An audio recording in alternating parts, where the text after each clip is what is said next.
betina jangankan berkorban, mengalah saja tidak mau. Ciri-ciri cewek yang tidak pernah mau mengalah adalah jilbabnya coklat.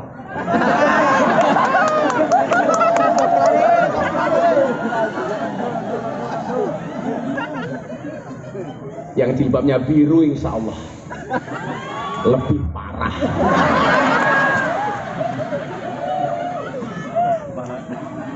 Jadi ini orang-orang yang menghalalkan semua cara.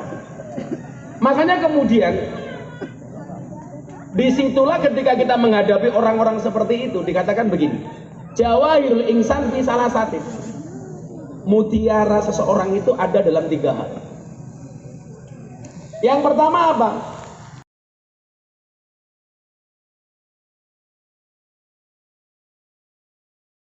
Menyembunyikan fakir, kemiskinan, sehingga kaya. Kitmanil fakri hatta yadhunnan nas annaka ghaniyun, menyembunyikan kemiskinan. Maka mohon maaf, saya itu senang berbagi bukan karena saya banyak duit. Anda salah. Walaupun mbah saya itu kaya 7 turunan, Mbah Muhammad Besari Ponorogo. Persoalannya saya keturunan nomor 9. Saya nomor 9 enggak? Bukan nomor 7. Udah habis gak melok nah. Karena kalau saya hitung nomor 9, Miftah, Kiai Muhammad Muradi, Muhammad Boniran, Muhammad Usman, Kiai Jalal Iman, Karyonawi, Madarum, Muhammad Ilyas, Muhammad Besari. Mbah saya kaya. Persoalan itu tadi saya nomor 9. Kayak saya ini sebenarnya gantengnya turunan.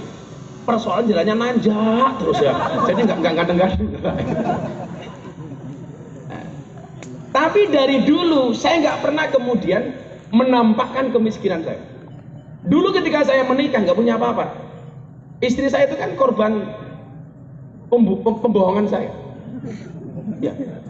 Ya kan laki-laki minimal nggak punya duit ya minimal harus pintar ngomong lah. Betul Bu? Karena saya tahu laki-laki itu kelemahannya di mata, perempuan itu kelemahannya di telinga. Maka semakin laki-laki pintar gombal, itu perempuan pasti kelepek-kelepek. Dan laki-laki kelemahannya di mata. Makanya cowok itu kalau lihat cewek di jalan dia pasti teriak, wow. Pulang lihat istrinya, weh. Wow dan weh gitu. Akhirnya kita menikah.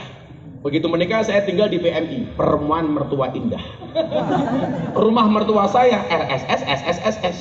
Rumah sangat sederhana sekali sehingga selonjor saja susah. Maka waktu itu hidup saya mau limo, madep-mantep mangan melu merotua. Akhirnya M10 lah, madep-mantep mangan melu merotua moring-moring menantu meneng mawon. Akhirnya M15, madep-mantep mangan melu merotua moring-moring menantu meneng mawon, merotua mati menantu melu marisi. Ya. Mertua saya cuma jawab satu, M1 apa? Matamu. Langsung saya jawab patek jeleng.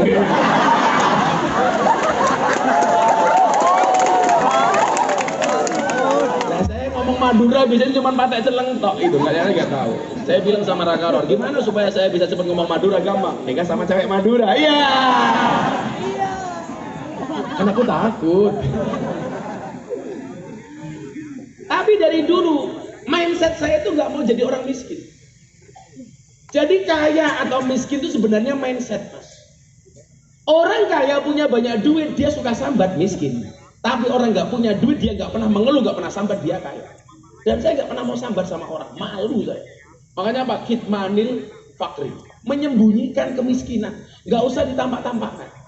Maka saya bilang, saya ketemu dengan Haji itu cocok, karena sama-sama suka memberi. Bagi saya, kaya itu bukan seberapa banyak yang kamu miliki, tapi seberapa banyak yang kamu beri. Karena bagi saya memberi bukan karena saya kaya, tapi karena saya mengerti betapa susahnya orang menderita. Makanya kalau kemudian hanya tangan di atas lebih baik daripada tangan di bawah. Ah, udah hafal saya. Ibu-ibu Bangkalan lebih suka mana? Di atas apa di bawah?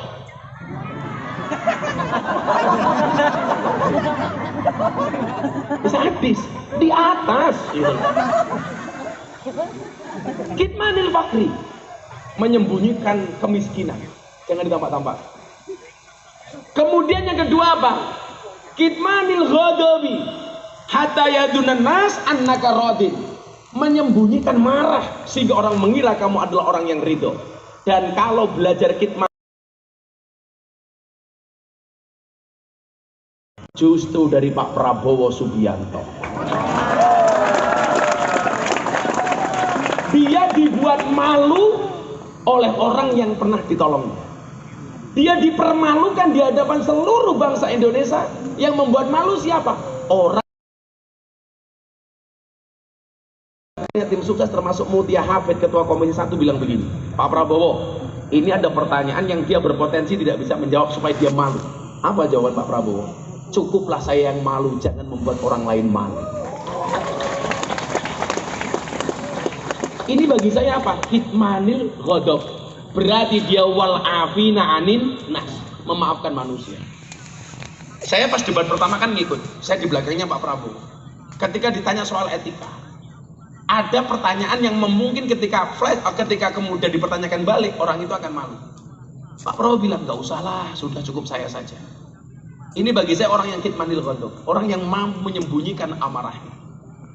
Maka Bu, mohon maaf ya, kalau Anda tanya sama saya, Gus, kenapa Gus Miftah itu mengkampanyekan Mas Prabowo? Saya itu bukan tim kampanye, Bu. Saya bukan relawan.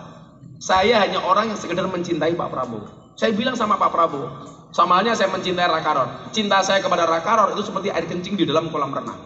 Maksudnya apa? Wujudnya tidak nampak, tapi hangatnya bisa dirasakan.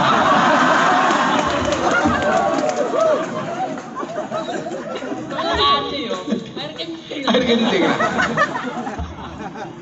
Rano lihat. Saya bilang begini ya, saya tuh ngetesnya gampang kok, Mas Prabowo.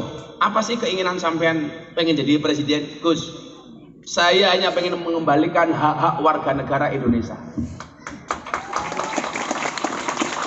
Saya pengen kembali membuat warga negara Indonesia itu tersenyum.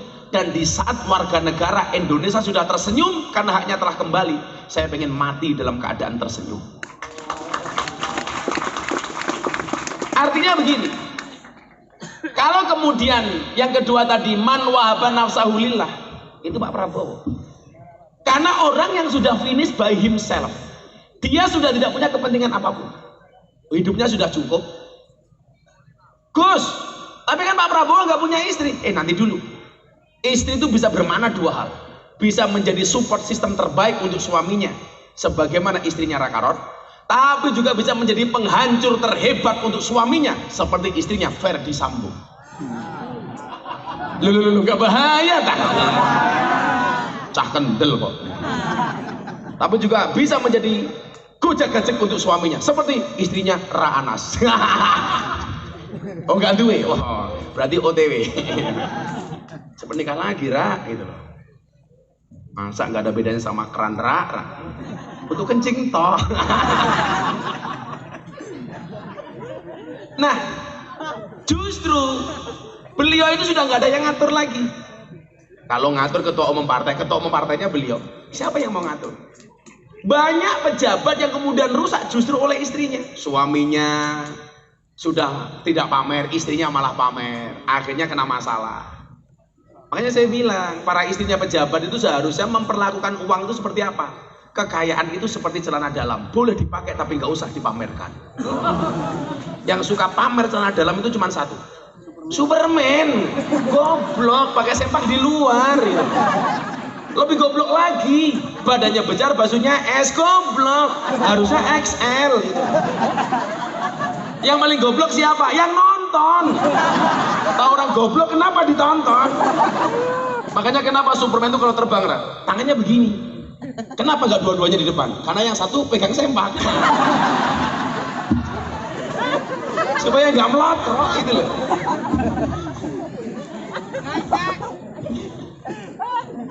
Jadi ketika wahaba nafsahu lillah, tulus ikhlas. Itulah kenapa alasan Gus Dur mengatakan manusia Indonesia yang paling ikhlas adalah Pak Prabowo.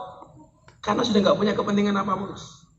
Saya ditanya sama wartawan, emangnya kalau Gus Miftah, Pak Prabowo jadi presiden, Gus Miftah mau jadi menteri? Enggak, saya nggak mau jadi menteri, rugi saya jadi menteri. Kalau saya jadi menteri, saya nggak bisa ngaji. Ketemu kiai-kiai nggak salam tempel nggak pantas. Lagian yang kedua, orang bakalan ngundang saya ngaji. Kalau saya jadi menteri, gratis semua orang. Masa menteri amplopan kan nggak pantas. Malah ngamplopi. Maka saya bilang enggak. Pak Prabowo nawari saya menteri agama, saya bilang enggak. Saya justru akan menjadi orang pertama yang akan menagih janji-janji kampanye Pak Prabowo. Akan mengawal program-programnya Pak Prabowo. Saya nggak butuh jabatan, Mas. Saya nggak butuh. Masa menteri agama gondrong kan nggak pantas gitu. Belum jadi menteri saja nambah istri susah, apalagi jadi menteri. Ya. Mudah-mudahan istriku nggak nonton ya Allah.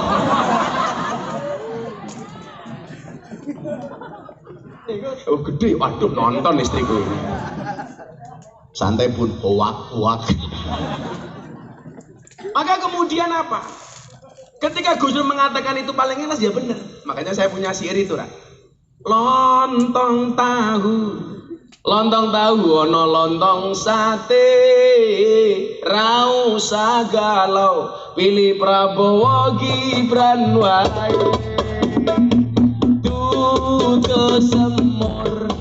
Dudu semur diwadahi gelas, dawuhe Gus Dur Pak Prabowo paling ikhlas. Allahumma salli ala sayyidina Maulana Muhammadin bismillahi salatan kalimatan bidawami mutilahi iwa bandeng ono iwa sepah rakaror gandeng muga-muga bojone